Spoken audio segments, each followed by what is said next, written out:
भाई और भाभी लोग ना ठीक बोल ना।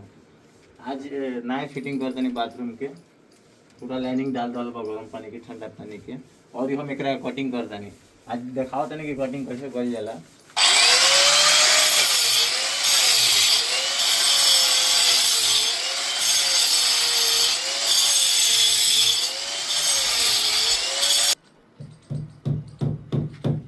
कटिंग तो कर लेनी हम ठीक है, और ये एक बाद हम चिपिंग करके दिखाओ तनी। ई अनुज यादव के चैनल हटे प्लम्बिंग वाला, तनी पर सपोर्ट कर लो।